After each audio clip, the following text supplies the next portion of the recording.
Hello and good morning everyone. I welcome you all at Verse IS. I hope everyone is doing well. So today is 4 January 2025 and we are going to discuss important news and articles from The Hindu and The Indian Express. So let's see the topics today which we are going to cover here.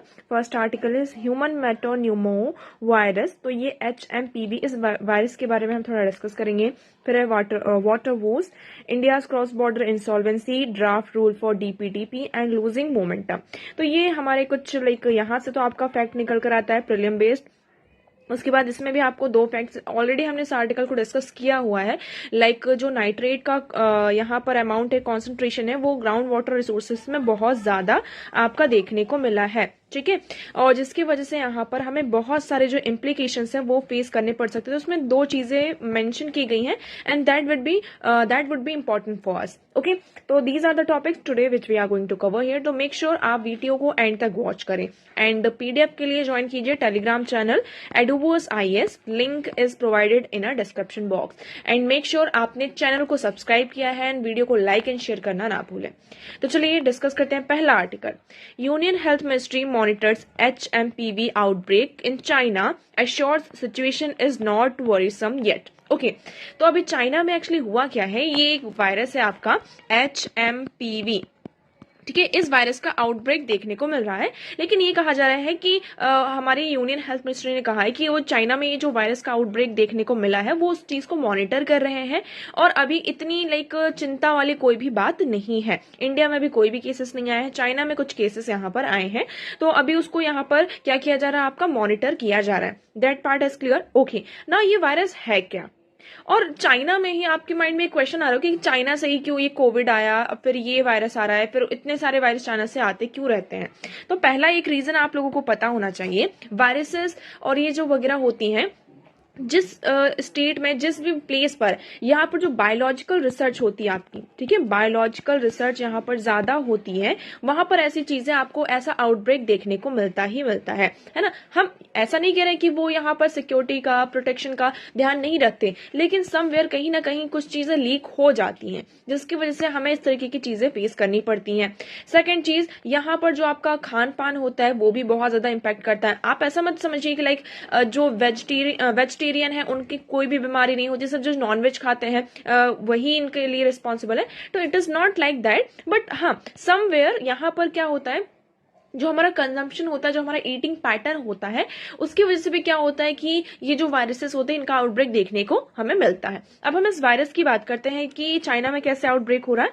तो अभी 15 years से कम जो बच्चे हैं उनको क्या किया जा रहा है, हॉस्पिटल्स में एडमिट किया जा रहा है. मतलब केसेस ऐसे सामने आ रहे हैं, वो उनको फीवर, निमोनिया एंड रेस्पिरेटरी वाली ये जो इश्यूज हैं, ये जो प्रॉब्लम्स है ज्यादा फेस करने को मिल रही है. सो 5 years आफ्टर दी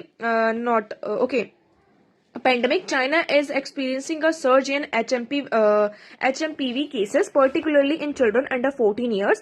Symptoms इसमें क्या क्या, cough, fever, shortness of breath with potential complications like bronchitis and pneumonia जैसे इनको यहाँ पर प्रॉब्लम्स फेस करनी पड़ रही है. तो ये सिम्टम्स है. तो ये वायरस क्या है, HMPV, ह्यूमन मेटा, आप इसको ऐसे पढ़ेंगे, human Meta Numa virus. Okay, आप इसको थोड़ा ब्रेक करके पढ़ेंगे तो आपको ये रीड करने में आ जाएगा. So human metapneumovirus is an RNA virus belonging to a metapneumovirus genus in the pneumoviridae family से बिलोंग करता है. पहली बार ये कहाँ आइडेंटिफाई किया गया था, तो it was first identified in 2001 by Dutch scientist studying respiratory illness in children. तो 2001 में क्या हुआ था, आपका जो डच के साइंटिस्ट थे वो यहाँ पर बच्चों में ये जो रेस्पिरेटरी प्रॉब्लम हो रही थी, रेस्पिरेटरी इलनेस हो रही थी, इस चीज की स्टडी कर रहे थे. उस दौरान उन्हें इस वायरस के बारे में पता चला था. ठीक है, research indicates that this virus has likely circulated globally for decades and is recognised as a common cause of respiratory infection particularly during winter and springs. Okay, इसमें फिर थोड़ी और स्टडी की गई, तो रिसर्चर्स का कहना यह है कि एक टाइम पर यह हुआ था कि ये जो वायरस था आपका ग्लोबली सर्कुलेट हुआ था डिकेड्स तक, मतलब 10 सालों तक, मतलब ऐसा, मतलब इन डिकेड्स हमें ये देखने को मिला था. और फिर हमने ये रिकॉग्नाइज किया कि इसमें जो आपको नॉर्मल रेस्पिरेटरी सिम्टम्स होते हैं, इन्फेक्शंस होते हैं, ये इसका मेन कॉज ये वायरस है और ये आपको पर्टिकुलरली विंटर और स्प्रिंग सीजन में ज्यादा देखने को मिलता है. स्प्रेड कैसे होता है? So respiratory droplets during coughing and sneezing, direct contact with infected individuals, contaminated surface and shared environment. Symptoms क्या क्या है? लाइक कफ होता है, फीवर होता है, नेसल कंगनेशन एंड थकान इसमें बहुत ज्यादा आपकी होती है। तो देखो सिम्टम्स आपके देखो कोविड-19 के और इसके सिम्टम्स आप देखोगे ना तो वो that is very similar here. तो समटाइम्स ये बहुत ज्यादा चैलेंजिंग हो जाता है हमारे initially, it is very challenging for us to recognise here, तो हम इसको रिकॉग्नाइज ही नहीं कर पाते हैं कि ये कौन सा वायरस है, कौन सी यहाँ पर बीमारी यहाँ पर आपकी है। ठीक है, इन सीवियर केसेस में क्या होता है? Among children's and elderly immuno compromised individuals, HMP can lead to pneumonia, bronchiolitis and difficulty breathing यहाँ पर होने लगती है। ट्रीटमेंट की बात करते हैं, currently there is no specific vaccine available for prevent HMP infection. ये आपका जो HMPV इन्फेक्शन है इसको प्रिवेंट करने के लिए right now we do not have any specific vaccine for it. Medical treatment यहाँ पर लाइक जो सिम्टम्स है we are trying to cure those symptoms here and provide supportive care focusing on alleviating symptoms and ensuring proper breathing, and we ensure that कि जो भी यहाँ पे patients हैं उनकी जो ब्रीदिंग हो that should be proper here. Severe cases में require intensive care, and if severe cases come here so for that we provide intensive care, है ना, उनको इंटेंसिव केयर प्रोवाइड किया जाता है। But most individuals with HMPV recovers on their own similarly to the other respiratory infection. जैसे कि जब हमें नॉर्मल फीवर होता है, कफ होता है, तो हम जनरली डॉक्टर के पास यहाँ पर अवॉइड करते हैं जाना, हम घर पर ही सोचते हैं कि लाइक या वी कैन ट्रीट। तो ये जो HMPV के भी केसेस आते हैं तो most of the individual recover on their own here similar to other respiratory infections. Okay, all right, I hope and this article is clear to you and what is this human HMPV virus is. Okay, next हम move करते हैं C. Next article is losing momentum. Okay, इस article में we are talking about GST. GST से हमें यहाँ पर जितना पैसा जितना रेवेन्यू मिलना चाहिए उतना नहीं मिल रहा है। क्यों नहीं मिल रहा है? बिकॉज यहाँ पर हमारी मार्केट में डिमांड कम हो रही है। अब डिमांड कम क्यों हो रही है? What is the reason behind this? First reason we can see here like inflation. First reason is inflation. Second, after covid हमने यहाँ पर एक पैटर्न में चेंज देखा, like people believe in savings. यहाँ पर लोग अब सेविंग्स पर ज्यादा बिलीव करते हैं कि ऐसी कोई सिचुएशन आ जाए, so for that we need savings. Second, यहाँ पर हमने ये भी देखा कि जितना इन्फ्लेशन आपका बढ़ रहा है अकॉर्डिंगली आपके जो वेजेस है दैट इज नॉट इंक्रीजिंग। तो आप जैसे मार्केट में जा रहे हैं तो आपको कुछ सामान यहाँ पर पसंद है, फॉर एग्जाम्पल आपको बाइसिकल यहाँ पसंद आई, बट आपका वेज कितना है, मतलब आपका जो लाइक सैलरी है that is 10,000। Just assume your salary is 10,000 here, लेकिन उसमें हमें सारा खर्चा देखना है और वो साइकिल पहले फॉर एग्जांपल 200 की थी, जस्ट टेक एन एग्जांपल 200 की थी, नाउ इट इज फॉर 500। तो यू विल सी लाइक उसका प्राइस टैग देख कर ही हम क्या करते हैं, अवॉइड करते हैं, ठीक है छोड़ो बाद में ले लेंगे जो भी जैसा होगा। तो ये कुछ रीजंस हैं, ठीक है। उसके बाद हमने कल ही एक आर्टिकल लाइक यहाँ पर पढ़ा था कि जो हमारी 8 कोर सेक्टर्स हैं, 8 कोर इंडस्ट्रीज है, वहां पर भी क्या हो रहा है, आपका जो आउट ऑफ 8 जो 6 इंडस्ट्रीज है वहां पर जो प्रोडक्शन है that is very low. So ये कुछ रीजंस है, due to that reason demand is low, यहाँ पर डिमांड आपकी लो है, एंड जिसकी वजह से यहाँ पर जीएसटी जो स्लिप एक तरीके से कहा जा रहा है वो उसमें हमें कमी दिखाई दी है, ठीक है। तो several economic indicator released over the past week are bad news for the finance ministry and Reserve Bank of India's hope of growth rebound in the second half of 24 and 25, at least for the October-December quarter. While GDP growth slipping to 5.4% in the second quarter was termed as a transit blip. Policy making have acknowledged slowing consumption demand led to restrained spending trend in urban India. तो देखो यही कहा है ना कि हमने क्या acknowledge किया, policy makers have acknowledged showing consumption demand led by restrained spending trend in urban India. यहाँ पर जो spending trend है that is what is restrained, उसको रिस्ट्रेन मतलब कि हम इतना ज्यादा स्पेंड नहीं कर रहे जितना कि हमें स्पेंड करना चाहिए, और किसी भी इकोनॉमी के लिए यहाँ पर जो स्पेंडिंग होती है that is very important. Okay, तो ये अभी हमारे लिए क्या है, चिंता की बात है, एक वरीसम सिचुएशन है। Okay, so the goods and service tax receipt for December based on transaction concluded in November do not have much suckers to offer either, especially on the consumption engine of the economy. Gross revenue were at 3 months low of almost 1.77 lakh crore rupees and just 7.3% higher than the last year. तो ये थोड़ा सा हमारे लिए worrisome situation है. Further हम देखते हैं लाइक 1 Feb को आपका क्या आ जाएगा, यहाँ पर बजट भी आएगा. तो देखते हैं इस बार क्या होता है, कैसी क्या चीजें होती हैं. ऑलरेडी इतना सारा टैक्स लग रहा है, अब कितना कहाँ टैक्स लगेगा. नेक्स्ट आर्टिकल की हम बात करते हैं. नेक्स्ट आर्टिकल है हमारा water woes. Okay, India needs to deal with rising level of nitrate in ground water. हमने कुछ दिनों पहले की बात है, लाइक अभी ये 2-3 दिन ही हुए हैं, हमने यहाँ पर नाइट्रेट का जो कॉन्सेंट्रेशन है that is increasing in ground water, इसे हमने पढ़ा था बहुत ही अच्छे से. ओके, सो सेंट्रल ग्राउंड वाटर बोर्ड के द्वारा यहाँ पर एक असेसमेंट किया गया था, एनुअल असेसमेंट होता है, and in which they said कि लाइक ग्राउंड वाटर में हमें नाइट्रेट का जो अमाउंट है वो क्या बढ़ता हुआ, मतलब कि उसका जो लेवल है वो हमें ग्राउंड वाटर में ज्यादा देखने को मिल रहा है. लाइक अगर हम 1 लीटर की बात करते हैं, इन per litre there should be 45 milli mg per litre यहाँ पर होना चाहिए, बट हमें ये एक्सीड होता हुआ नजर आ रहा. अब इससे क्या क्या इम्प्लीकेशंस हो सकते हैं, क्या क्या अफेक्ट मतलब की प्रॉब्लम हो सकती है. सो 2 मेजर कंसर्न्स यहाँ पर है अगर एक्सेसिव नाइट्रेट कंटेंट होता है. फर्स्ट क्या होता है, first what is this, methemoglobinemia globinemia. Okay, ये एक बीमारी है, इसको हम यहाँ पर कह सकते हैं आपका इसमें क्या होता है हमारे बॉडी में, स्पेशली चिल्ड्रंस में ज्यादा होता है, चिल्ड्रन में ये ज्यादा होता है.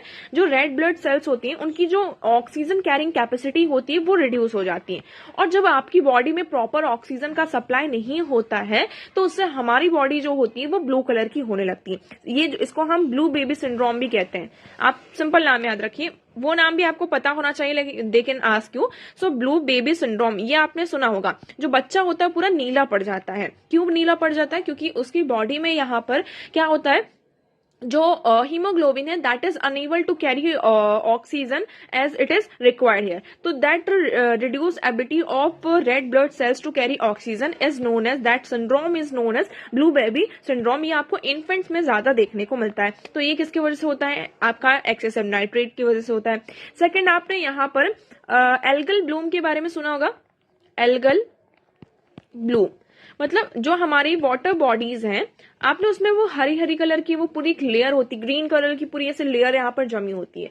इससे क्या होता है, सनलाइट आती है और पूरा जो सनलाइट है ये जो एल्गल ब्लूम है ये उसको क्या करती है, पूरी तरीके से एब्जॉर्ब कर लेती है, फोटोसिंथेसिस करती है सारी चीजें. इससे क्या होता है, जो आपका लाइक बॉटम में जो आपके सी प्लांट्स हैं, सारी चीजें हैं, उन तक प्रॉपर तरीके से सनलाइट रीच नहीं कर पाती है, जिसकी वजह से क्या होता है, उनकी लाइफ यहाँ पर अफेक्ट होती है. हमारा जो इन्वायरमेंट एमराइन सिस्टम होता है वो अफेक्ट होता है.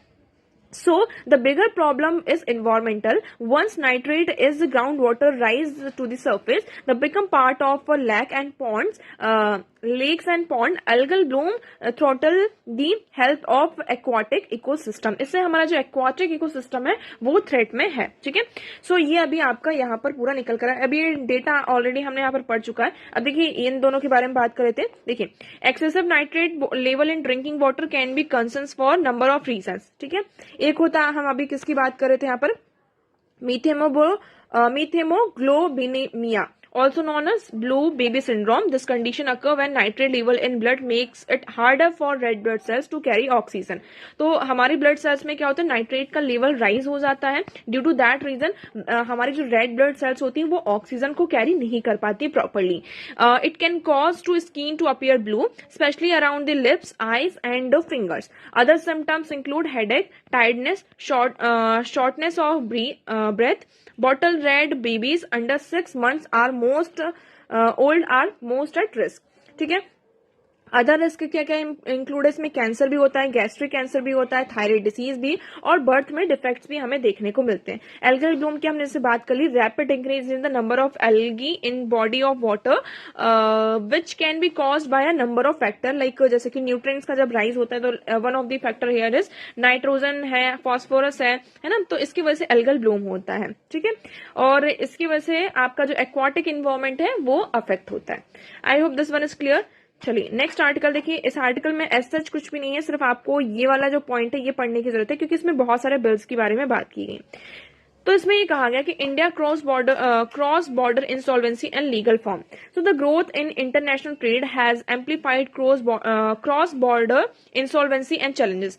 देखो जैसे कि ग्लोबलाइजेशन है, हम इंटरनेशनल हमारा ट्रेड होता है, सारी चीजें होती है, तो इससे ये कहा जा रहा है कि जो क्रॉस बॉर्डर चैलेंजेस आ रहे हैं उसको वो और ज्यादा क्या हो रहे हैं, आपके एम्पलीफाई हो रहे हैं। तो इस चीज को हाईलाइट करते हुए कहा कि हमें एक इफेक्टिव रेगुलेशन की जरूरत है। So a reliable and predictable insolvency framework is essential for economic stability, attracting foreign investments and facilitating corporate restructuring. Under the British Raj India face significant challenges. हम ब्रिटिश राज में ये कहा जा रहा है कि हमने बहुत ही सिग्निफिकेंट चैलेंज फेस किया कि हमारा जो फाइनेंशियल है ना, फाइनेंशियल चीजें हैं जो क्रॉस बॉर्डर कॉमर्स, उसको हम कैसे मैनेज करें। इस चीज को एड्रेस करने के लिए फिर क्या होता है, इंडियन इंसॉल्वेंसी एक्ट ऑफ 1848 आता है। इसको पहली बार, ये आपका फर्स्ट इंसॉल्वेंसी लॉ था, ये आपको पता होना चाहिए। अब ये डायरेक्टली यहाँ पर आया हुआ है तो ये पूरा आपके लिए रटने वाली चीज होगी कि हाँ हमें ये पता होना चाहिए, हमें ये बाय हार्ट यहाँ पर याद होना चाहिए। पहला कब आता है, इंडियन इंसॉल्वेंसी एक्ट ऑफ 1848। ठीक है, ये वाला पार्ट आपको यहाँ पे क्लियर है। चलिए, उसके बाद ये इंट्रोड्यूस होता है। फिर this was later replace by the presidency towns insolvency act 1909। इसको रिप्लेस करके फिर हमारा सेकंड आता है, जहां कहाँ कहाँ अप्लाइड होता है ये, कलकत्ता, बॉम्बे, मद्रास में ये आता है। And the provincial insolvency act 1920 which govern insolvencies in mofussil region. अब ठीक है, हम इतना इंसॉल्वेंसी कर रहे हैं, इसका मतलब क्या होता है आप लोग को ये भी मालूम होना चाहिए। इंसॉल्वेंसी मतलब एक तरीके से यहाँ पर ऐसा, फॉर एग्जाम्पल मैंने आपको यहाँ पर 10,000 रुपीज दिए। कितने? 10,000 रुपीज दिए। अब मुझे वो अपने 10,000 रुपीज वापस चाहिए, लेकिन ना तो आपके पास जमीन है, ना आपके पास पैसा, कुछ भी नहीं है कि आप मुझे आपने मुझे 2,000 तो रिटर्न कर दिए एनी हाउ, लेकिन now you are not able to return me 8,000 here. तो यहाँ पर जो है मेरा तो नुकसान हो गया ना। तो यही चीज ये आपकी इंसॉल्वेंसी जैसे कि हो जाती है, बैंकरप्सी, और जो हम कहते हैं ना बैंक्स में इतना ज्यादा जैसे कभी लोन जो होता है आपका वो डिफॉल्ट हो जाता है, तो ये सारी चीजें यहाँ पर होती है। ठीक है, तो इसे हम इंसॉल्वेंसी कहते हैं। तो इस चीज को जो क्रॉस बॉर्डर है, फॉर एग्जाम्पल हमने किसी कंट्री से कुछ सामान परचेस किया, ठीक है, पेमेंट कर दिया, किसी ने हमसे परचेस किया लेकिन they are not able to pay that much here. तो ये यहाँ से इस चीज को हम कैसे एड्रेस कर सकते हैं, इससे हमारा जो फाइनेंशियल सिस्टम है वो पूरी तरीके से हिल जाएगा। तो इसके लिए फ्रेमवर्क की बात की जा रही है। इवोल्यूशन की बात करते हैं, आफ्टर इंडिपेंडेंस क्या हुआ, that is more important for us. So these law remained unchanged. ये जो लॉ थे पहले हमारे, उनको चेंज नहीं किया गया, despite third law commission 26 report 1964 recommending modernisation. तो यहाँ पर जो हमारी थर्ड लॉ कमीशन होती है, 26 रिपोर्ट आती है 1964, they recommended modernisation. It was only in 1990s, driven by economic liberalisation and the pressure of globalisation. जब होता है that the need for comprehensive insolvency law, जब ग्लोबलाइजेशन हुआ था तब हमें और ज्यादा नीड हुई कि नहीं, हमारे पास एक स्ट्रॉन्ग इंसॉल्वेंसी लॉ होना चाहिए। With provision for cross border cases become a focus national discussion here. Committees such as Eradi committee, Mitra Committee 2001 and the Irani Committee 2005 recommended adopting a United Nation Commission on International Trade Law। तो इन्होंने recommend किया कि हमें इसको adopt करना चाहिए। फिर हम model law on cross border insolvency 1997 और इन 2015 the bankruptcy law reform committee यहाँ पर आती है, और हम इससे फिर क्या करते हैं, बिल को ड्राफ्ट करते हैं। Insolvency and bankruptcy code, IBC bill जो होता है, जो फोकस करता है पहले जो हमारे डोमेस्टिक इंसॉल्वेंसीज है ना, उसको यहाँ पर सॉल्व करने की बात करता है। तो इसमें सेक्शंस भी दिए गए हैं, सारी चीजें हैं। और फिर ये देखो पूरी रिपोर्ट यहाँ पर क्रॉस बॉर्डर जो चैलेंजेस है उसको इंडिया कैसे यहाँ पर फेस कर रहा है। So State Bank of India versus Jet Airways India line 2019 का केस है ये। Broad section 234 235 and IBC under scrutiny. तो अब यहाँ पर पूरा चैलेंजेस, यहाँ पर सारी चीजें आ गई, कौन कौन सी हैं उसको डील करने के लिए बात की जा रही है। तो in both report the standing committees stress the urgent need for cross-border insolvency framework to strengthen the IBC 2016. However, the dismal state of cross-border insolvency regulation in India persists with the unenforceable governing section and extremely slow process and necessary amendments. तो अभी तक हम अगर कहें तो हमारे पास ऐसा कोई स्ट्रॉन्ग यहाँ पर इंसॉल्वेंसी लॉ नहीं है। अभी भी हमारा जो कौन सा यहाँ पर हम बात कर रहे थे, United Nations commission on international trade law, इसको हम ज्यादा भी स्ट्रेस करते हैं, इस पर ज्यादा फोकस करते हैं और उसी से अभी हमारी चीजें चल रही हैं। तो इसमें कहा जा रहा है कि हमें एक स्ट्रॉन्ग क्रॉस बॉर्डर इंसॉल्वेंसी और लीगल रिफॉर्म्स की यहाँ पर जरूरत है, नीड है। Okay, I hope this one is clear. चलिए आगे बढ़ते हैं। नेक्स्ट आर्टिकल है हमारा IT Ministry notifies draft rules on data protection law seeking feedbacks by February 18। तो यहाँ पर देखिए आपका बिल आता है कौन सा, digital personal data protection act 2023। ये बिल 2023 में आ चुका है, मतलब एक्ट बन चुका है आपका।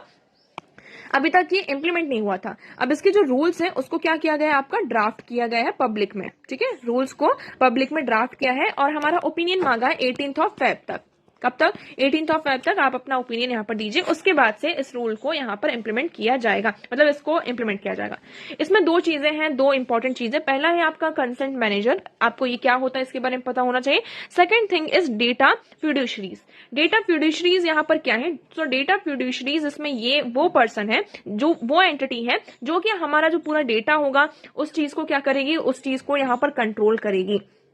Okay, so here you will see the DP Act provides a legal framework for data fiduciaries, entities that collect personal data from data principles. जो भी यूजर्स का डेटा है ये उसको क्या करेंगे, यहाँ पर प्रोटेक्ट करेंगे in order to protect that data against misuse and penalise forms that violate data protection principle. ये आपको क्लियर हुआ, ठीक है। सेकंड, इसमें कंसेंट मैनेजर की भी बात की गई है। The draft also provide for registration of so called consent manager which work with data fiduciaries. तो ये जो कंसेंट मैनेजर्स हैं वो किसके साथ वर्क करेंगे, डेटा फिडुशरीज के साथ यहाँ पर वर्क करेंगे फॉर कलेक्टिंग कंसेंट। तो यहाँ पर जो लोगों का, यूजर्स का कंसेंट, किसका कंसेंट, कहाँ आपको डेटा प्रोवाइड करवाना है, कहाँ नहीं प्रोवाइड करना, इसका जो कंसेंट है ये यहाँ पर। तो आप लोगों को जो हमारा राइट टू प्राइवेसी आर्टिकल 21 इसके बारे में ये बात तो की गई होगी कि जो हमारा डेटा उसका मिसयूज ना हो, तो उसके चलते फिर ये बिल आया है। लेकिन इसमें एक चीज आप सभी को पता है कि लाइक जो पॉलिटिकल पार्टीज के मेंबर्स हैं, कुछ ही मेंबर्स लाइक कह सकते हैं हम यहाँ पर, वो उनको इनसे इम्यून रखा गया कि they can use our data here. तो यहाँ पर थोड़ा सा एक कंसर्न यहाँ पर हमारे सामने आ रहा है। फर्दर देखते हैं क्या चीजें निकल कर आती हैं। तो ये थे हमारे आज के कुछ इंपॉर्टेंट रूल लाइक आर्टिकल जो कि हमारे एग्जाम के लिए इंपॉर्टेंट थे। मैंने सारी चीजें आप लोगों के साथ डिस्कस करी। आई होप आपको सारी चीजें क्लियर होंगी। अगर कुछ डाउट लगता है तो आप कमेंट सेक्शन में कमेंट करके पूछ सकते हैं। वीडियो कैसा लगा एक बार कमेंट सेक्शन में जरूर बताइएगा। अगर वीडियो पसंद आया है तो उसे लाइक करें, चैनल को सब्सक्राइब करें और शेयर करना ना भूलें। So that's for all today. Thank you so much for discussion.